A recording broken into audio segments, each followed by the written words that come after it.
coisa é saber o que é dor e o que é inflamação, qual que é a diferença das duas coisas e que isso não tem nada a ver com infecção, que é o que a gente viu antes de infecção, né?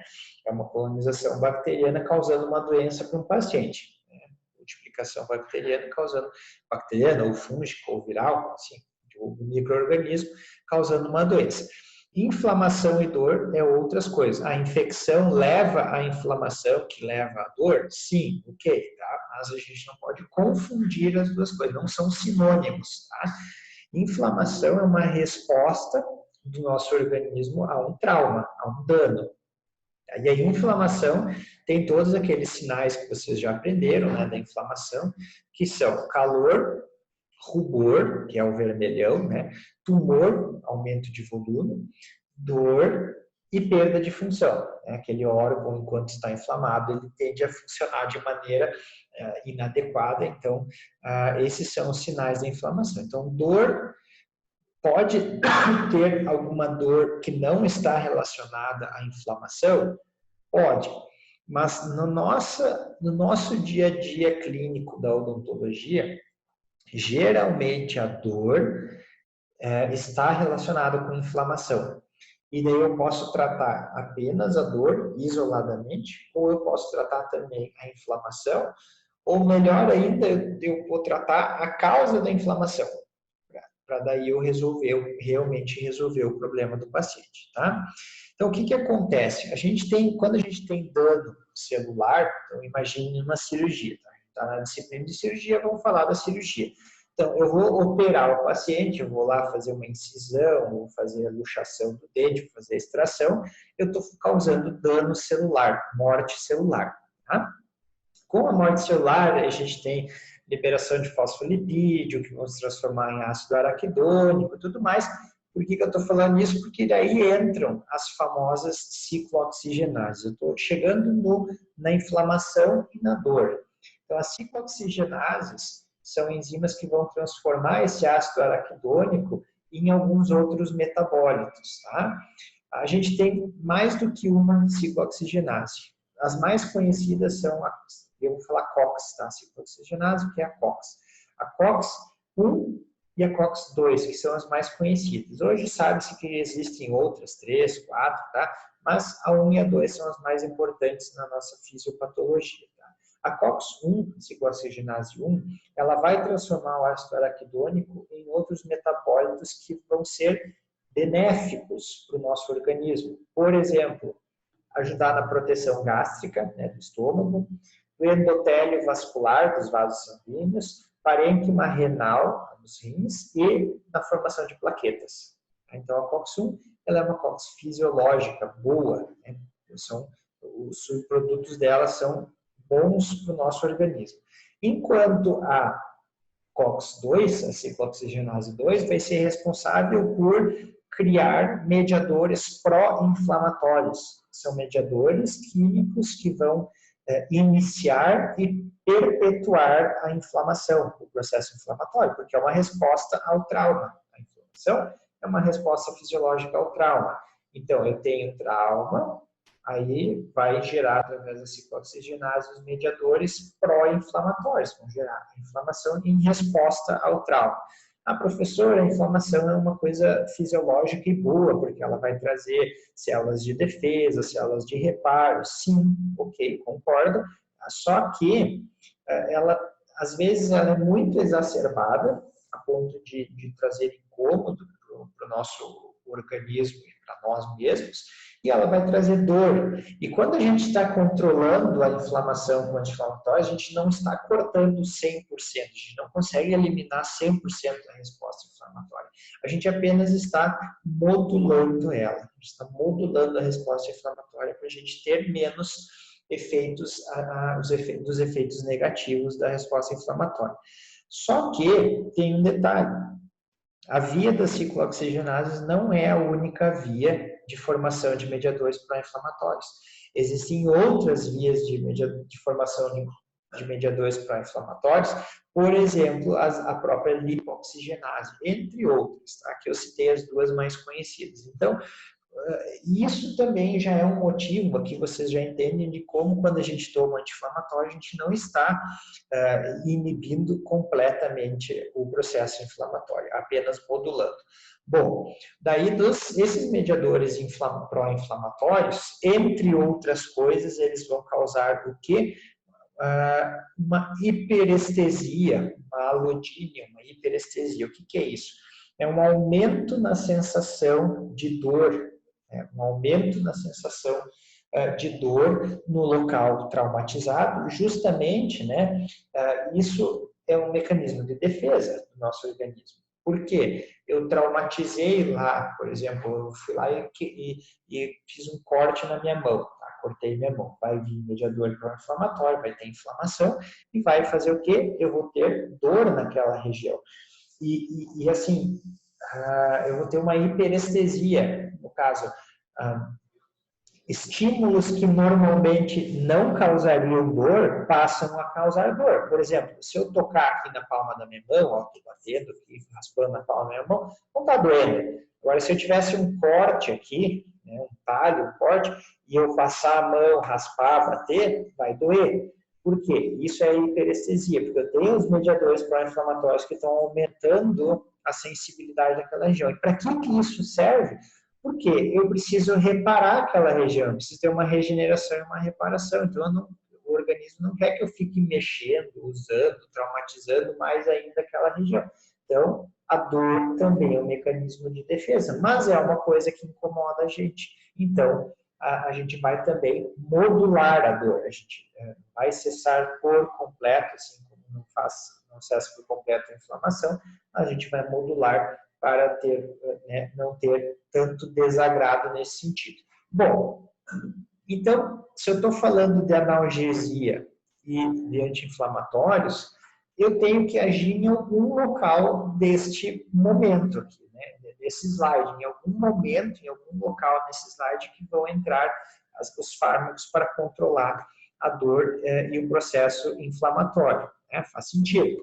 Então, o que nós temos de fármacos para dor e processo inflamatório? A gente tem analgésicos e anti-inflamatórios, basicamente. Né? A gente tem analgésicos e anti-inflamatórios, basicamente.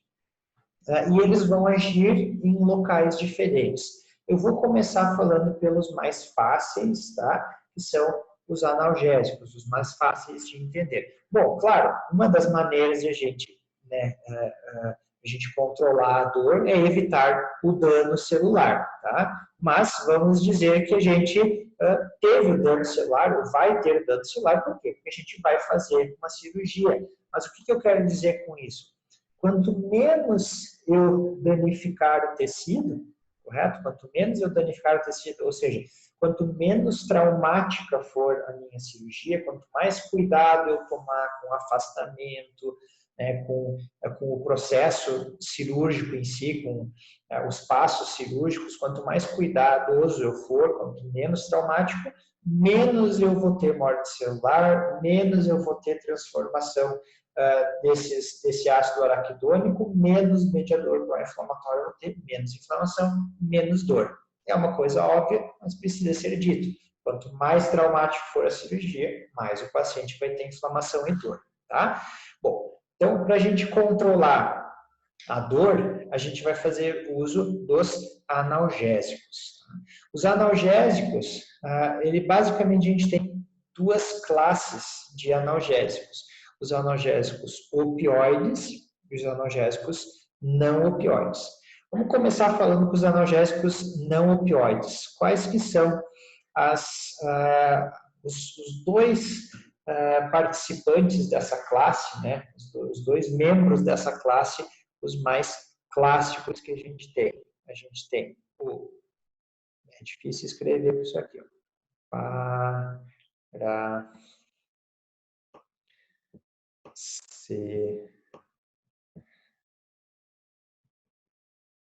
Paracetamol. E quem mais? Paracetamol. Esse é um A. E a dipirona. O paracetamol, cujo nome comercial mais conhecido de referência é o Tilenol, e a dipirona, que é a Novalgina, né? Então, paracetamol e dipirona são analgésicos não opioides. E onde que eles vão agir? Bem, até hoje não se sabe exatamente 100% todo o mecanismo de funcionamento, né, a maneira de ação do paracetamol da dipirona, mas eles vão ter ação mais local na região do trauma, então trabalhando nesses mediadores pró-inflamatórios também, né, na modulação desses mediadores pró-inflamatórios, e também vão ter ação no sistema nervoso central.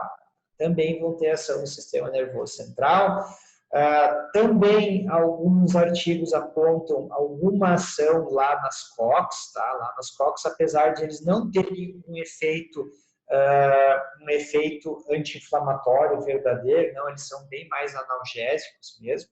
Tá? Então, eles vão agir nessa região aqui, entre os mediadores pró-inflamatórios no local do trauma e alguma coisa no sistema nervoso central. Mas eles não são depressores das funções do sistema nervoso central.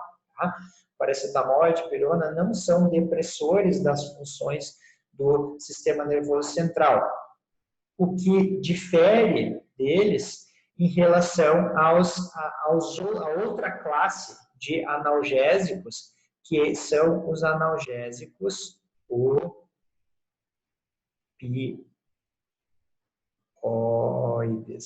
tá? Os analgésicos opioides, cujo representante mais clássico é a morfina. A morfina é o representante mais clássico dos analgésicos opioides, que vem lá do ópio, né, da papoula. Os opioides, então a morfina, eles têm ação no sistema nervoso central, tá? Os analgésicos opioides vão ter ação de controle de dor, então de analgesia, né, no sistema nervoso central. A diferença é que eles têm, sim, uma ação depressora do sistema nervoso central.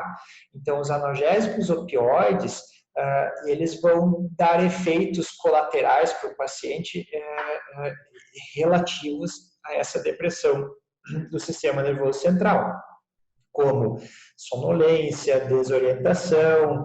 A morfina, além disso, também tem efeitos, né, e ela é utilizada como droga, né, como uma droga ilícita também, efeitos recreativos, gera tolerância e dependência à morfina e os outros opioides também, claro que daí em proporções menores, mas todas essas medicações elas são de prescrição controlada, né, então receita controlada. A morfina especificamente com o receituário de controle especial do tipo A. Outros analgésicos opioides, vamos dizer assim, mais fracos, né, do que a morfina, como o tramadol e a codeína, a gente até consegue prescrever com o receituário de controle especial, aquele mesmo do antibiótico, tá? A codeína, ela é bem conhecida por vir em apresentações comerciais junto com o paracetamol e com a dipirona, né? Paracetamol e codeína é o famoso Tilex, ou Paco, dois nomes comerciais bem famosos. Então, é uma associação de um analgésico não opioide com um analgésico opioide. São ótimas associações e muito boas para controle de dor de moderada a forte. Analgésicos opioides mais fortes, por exemplo, a morfina, elas são reservadas para realmente dores muito fortes, né, por parte do paciente. A morfina é um analgésico que a gente usa menos, bem menos a nível assim ambulatorial de consultório, tá? Então, dos analgésicos, a gente tem isso aqui. A gente tem os analgésicos não opioides e os analgésicos opioides. Aí, a gente passa para os anti-inflamatórios. Se eu estou falando de anti-inflamatório, eu estou falando de medicações que vão interferir aqui na produção dos mediadores pró-inflamatórios, porque eu estou prevenindo, ou diminuindo, ou modulando a inflamação em si. Eu não estou trabalhando apenas na dor, eu estou trabalhando também na inflamação. Então, de alguma forma, eu tenho que agir aqui nessa região central do slide, né? Os anti-inflamatórios mais clássicos e conhecidos são os anti-inflamatórios não esteroidais, tá? Esses são os anti-inflamatórios mais usados e mais conhecidos, ou a gente chama de ANIs, que são os anti-inflamatórios não esteroidais, tá? Os anti-inflamatórios não esteroidais, os ANIs, eles vão agir inibindo as ciclooxigenases. E ao inibir as ciclooxigenases, tá? Eu estou fazendo o quê? Eu estou inibindo a formação desses mediadores pró-inflamatórios. Mas eu também acabo, por tabela, inibindo a formação, né, desses metabólitos que são fisiologicamente positivos da COX-1. Então, por isso que os anti-inflamatórios não esteroidais, alguns deles, né, os clássicos, eles têm aquela fama de o paciente tomar, principalmente quando ele toma em grande quantidade, por um período prolongado, de começar a ter sintomas principalmente gastrointestinais, de pirose, né, azia, gastrite, pacientes que já têm problemas gástricos, como gastrite, úlcera, podem até ter problemas mais graves, né, de ulceração, de rompimento de úlceras. Então, a gente tem que realmente levar a sério esses cuidados com os anti-inflamatórios não esteroidais, tá? Bom, aí então nós temos, vamos começar falando dos anti-inflamatórios não esteroidais não seletivos. O que são os anti-inflamatórios não esteroidais não seletivos? Não seletivo quer dizer que ele não vai selecionar qual COX que ele vai agir. Então, ele vai agir inibindo as duas ciclooxigenases de maneira praticamente igual. Aí a gente tem os anti-inflamatórios mais clássicos, como ibuprofeno, cetoprofeno,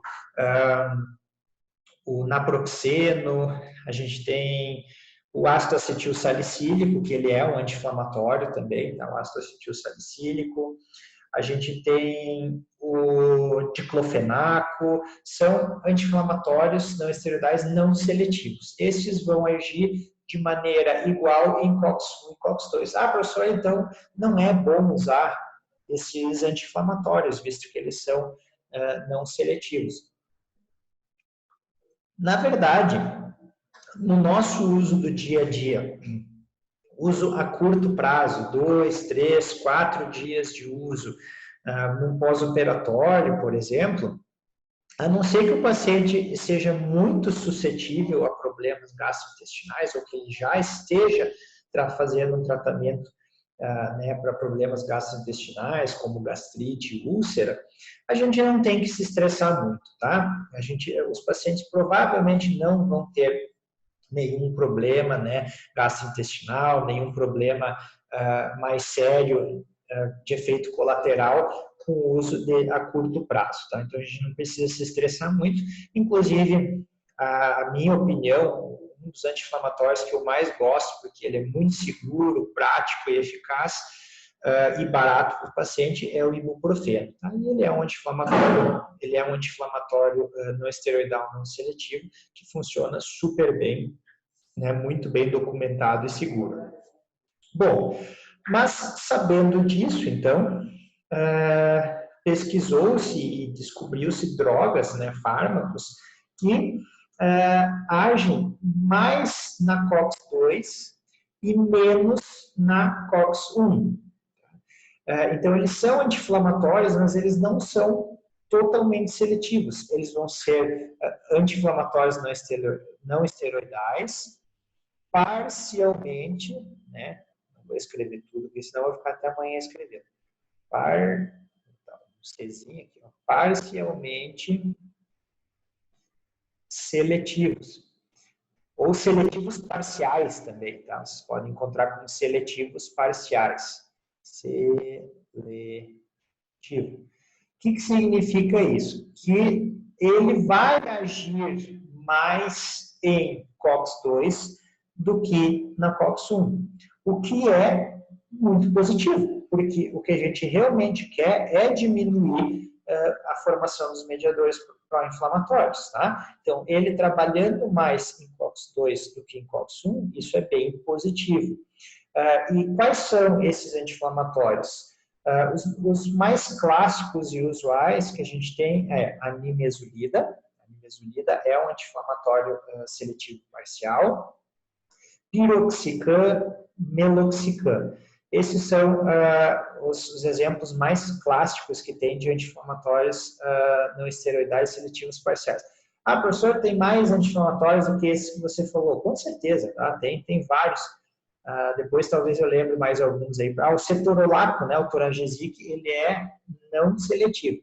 Tá? O famoso Toragesic, o cetorolaco, ele é não seletivo. Tá? Ele não é seletivo parcial, ele é dos que eu falei antes. Né? Bom, então dos seletivos parciais, nimesulida, meloxicam, piroxicam, é os que me vêm aqui de cabeça dos mais clássicos que tem. Professor, então por que a gente não usa só esses? Pode utilizar, tá? Em termos de eficácia, eles vão ser bons tanto quanto os não seletivos, tá? A gente tem que ver a questão de aplicabilidade às vezes. A nimesulida é boa, ela tem o intervalo de dose dela de 12 horas, tá? Mas evitem utilizar para pós-operatório fármacos que tenham esse intervalo de dose muito longo. Por exemplo, o meloxicam, ele tem uma recomendação de um comprimido por dia, né, uma das posologias recomendadas dele. Eu já acho demais para ficar 24 horas, porque quando já está próximo da hora de tomar a próxima vez, o paciente já fica muito desprotegido. Essas são medicações que eu gosto bastante e elas são recomendadas para isso, para pacientes que precisam tomar anti-inflamatório por períodos mais prolongados. Para pós-operatório, isso não é uma realidade, tá? Para dar um exemplo aqui da minha cabeça, pacientes que estão tratando artrite, disfunção temporomandibular, com componente inflamatório, a gente às vezes faz tratamento de 10, 15 dias de anti-inflamatório, né, associado a outras terapias clínicas, aí é legal utilizar esse tipo de fármaco seletivo parcial, tá? Ou para pacientes daí que tenham uma história de doença gastrointestinal, tem história de doença gastrointestinal que não seja nada muito grave, e a gente vai usar por um curto período de tempo, optem daí por esses anti-inflamatórios seletivos parciais, que você está sendo mais seguro para esse paciente. Tá? Daí, para, em tese, melhorar mais ainda a situação, eu vou puxar uma flechinha daqui, ó. Aí a gente tem os AINES também, seletivos totais. Tá? Os AINES seletivos totais. Que são o grupo dos coxibes. Totais. Grupo dos coxibes. Celecoxib, rofecoxib, por aí vai. O famoso Celebra, tá? O Celebra, que é o celecoxib. Essas medicações são medicações boas, mas elas têm um porém. Tá? Os grupos dos coxibes, dos seletivos totais, né, da COX-2, eles vieram para preencher uma lacuna ali que tinha de pacientes, por exemplo, que têm que fazer uso de medicações anti-inflamatórias cronicamente durante a vida e sofriam muito com os efeitos adversos dos anti-inflamatórios normais. Tá? Por exemplo, pacientes que tratam artrite, entre outras doenças inflamatórias crônicas.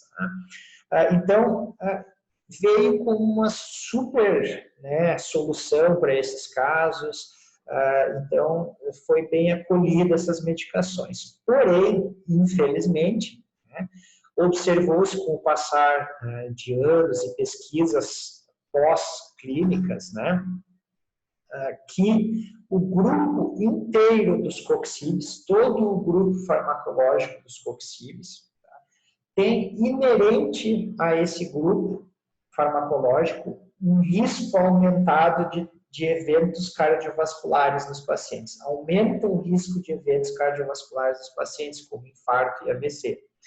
E isso é muito ruim, principalmente para pacientes que vão tomar por um longo período de tempo, que seriam esses pacientes. Então, isso foi visto e hoje se tem como, uma coisa bem estabelecida, né, que deve-se evitar a prescrição desses fármacos seletivos totais em pacientes com histórico de doença cardiovascular, inclusive histórico familiar. Ou seja, gente, é muita gente, né, muitas pessoas que têm doença cardiovascular ou histórico, né, de doença cardiovascular. Então, é um fármaco que não é tão seguro. Tá? Mas eu tenho um paciente que tem um distúrbio gastrointestinal muito grave, ele tem úlceras gástricas, já teve que fazer muitos tratamentos para isso, e eu quero me sentir mais seguro para dar um anti-inflamatório para ele, para o pós-operatório, eu vou usar o Celebra, o celecoxib. Ok. O paciente não tem histórico de doença cardiovascular, de risco de doença cardiovascular, ok, pode usar. É para isso que serve essa medicação. Agora, eu só uso celecoxib porque não sei o quê. Não, isso está errado. Tá? E quem estuda, quem lê, sabe que não é por aí, né? Não é porque é a droga última que saiu, é a mais cara, é a melhor. Não, além disso, além de ser mais cara. Então, você não está fazendo um favor para o teu paciente, pelo contrário, você estaria fazendo um desfavor para o teu paciente. O celecoxib também exige o uso de receituário de controle especial igual ao do antibiótico para ser prescrito. Justamente para ter um controle um pouquinho melhor do uso dele por parte da população. Inclusive, alguns desses fármacos, alguns dos cocoxibs foram retirados do mercado brasileiro e o próprio Celebra, se eu não me engano, também foi retirado de alguns mercados mundiais. Então, aí daí tem, claro, interesses econômicos por trás. Quem sou eu para opinar a respeito disso, tá? Bem, só faltou uma classe de medicações para a gente conversar, que são justamente os anti-inflamatórios esteroidais, ou os famosos corticoides. Onde que eles se encaixam aqui neste mapa? Nessa região aqui, tá? Os anti-inflamatórios esteroidais, por que eles são anti-inflamatórios potentes? Tá? Eles são anti-inflamatórios potentes porque eles vão agir antes nas vias de produção de mediadores pró-inflamatórios. Então, eles vão ser muito mais abrangentes do que os anti-inflamatórios não esteroidais, que vão agir apenas lá nas ciclooxigenases. Os anti-inflamatórios esteroidais, os corticoides, eles são derivados de um hormônio endógeno que a gente tem, que é o cortisol. Então, ele vai lidar com dezenas de processos fisiológicos dentro do nosso organismo. E é por isso que os corticoides são bastante temidos pelos profissionais, até pelos pacientes, né? Às vezes o paciente diz, doutor, mas você vai prescrever um corticoide, daí eu vou ficar inchado, vou ficar não sei o quê, não sei o quê.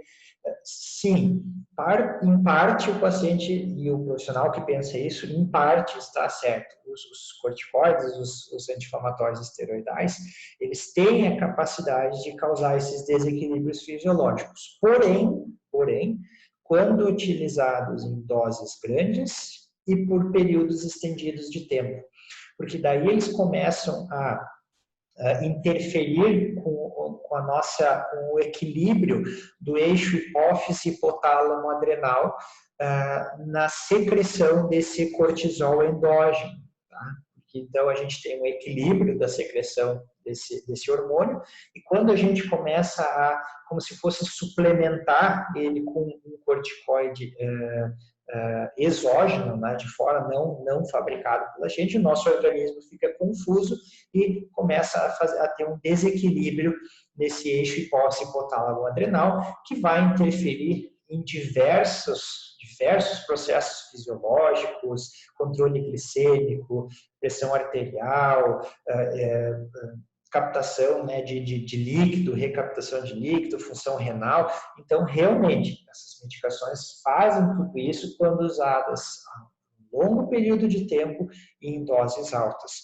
Porque nenhuma dessas duas coisas a gente vai fazer dentro, assim, na questão do perioperatório. Doses, a gente até usa dose mais ou menos altinha, mas por períodos muito curtos de tempo que não vão interferir, tá? Depende da medicação, depende do corticoide, mas assim, 5 a 7 dias de uso para começar a ter uma interferência na questão de regulação hormonal. Então, a gente vai usar 1, 2, máximo 3 dias de uso de corticoide, não tem problema. Qual que é a medicação que a gente opta? Geralmente a gente vai ficar na dexametasona, cujo nome comercial é o Decadron, e na betametasona. Tá? A gente opta, e até uma questão do nosso grupo, e a maior parte dos cirurgiões acaba optando pela dexametasona, e assim, todo procedimento cirúrgico a gente vai utilizar corticoides? Não, a gente utiliza anti-inflamatórios esteroidais quando a gente espera um processo inflamatório mais exacerbado, quando a gente vai fazer uma cirurgia mais complexa, que envolve osteotomia, odontodissecção, grandes retalhos, cirurgias longas. Então, quando a gente espera um processo inflamatório maior, ou seja, quando a gente vai ter um trauma cirúrgico maior, já é prudente partir para o uso de anti-inflamatórios esteroidais pensando no conforto do paciente. Quando que se usa anti-inflamatório e analgésico? Tá? Existe um conceito muito importante chamado analgesia pré-emptiva. O que é isso?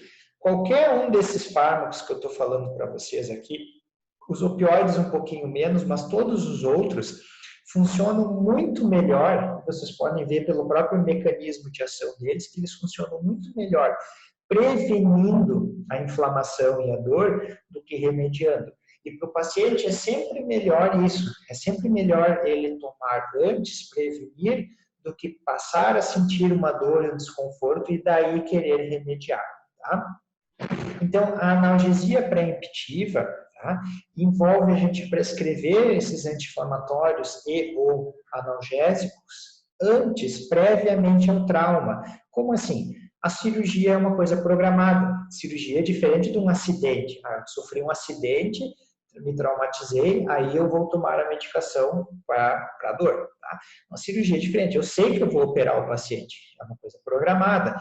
Então, o indicado é a gente iniciar com o uso dos anti-inflamatórios e ou analgésicos antes do procedimento cirúrgico, para que quando você fizer a primeira incisão, o primeiro trauma cirúrgico lá no paciente, ele já tenha o anti-inflamatório, por exemplo, na corrente sanguínea, numa concentração plasmática legal, para já começar a inibir o processo inflamatório antes que ele comece a acontecer. Porque se você esperar para... Você faz lá a tua cirurgia, aí até o paciente ir na farmácia, pegar a medicação, chegar em casa, tomar, ou chegar em casa e tomar, o processo inflamatório já está 1000. Tá? Você começou o trauma no tecido, já começou a liberar o ácido araquidônico, a ciclooxigenase, lipoxigenase, já está tudo acontecendo. Então, o processo inflamatório já está ocorrendo. Aí você vai já sair atrasado. Claro, melhor do que nada. Mas o ideal é a gente sempre fazer o paciente tomar a primeira dose da medicação antes do processo cirúrgico, antes do procedimento cirúrgico. E os anti-inflamatórios esteroidais, ali é uma das melhores horas para se utilizar. A gente recomenda ali 8 miligramas, né, 4, 8 miligramas de dexametasona, por exemplo, no período pré-operatório, para o paciente já estar bem coberto, né, com o anti-inflamatório antes do procedimento cirúrgico. Ou procedimentos cirúrgicos mais simples, você dá uma dose do anti-inflamatório não esteroidal, você dá uma dose do ibuprofeno, uma dose da nimesulida, 1 hora antes do procedimento cirúrgico também. Ou é um procedimento cirúrgico mais simples ainda, dá o analgésico. O paciente nem vai fazer uso de anti-inflamatório, só analgésico. Dá aquele analgésico antes do procedimento cirúrgico. Dá o comprimido do paracetamol, da dipirona para o paciente tomar antes do procedimento. Quanto tempo antes? De 30 minutos a 1 hora, tá? 30 minutos a 1 hora, porque é quando começa a ter o início maior do efeito dessas medicações.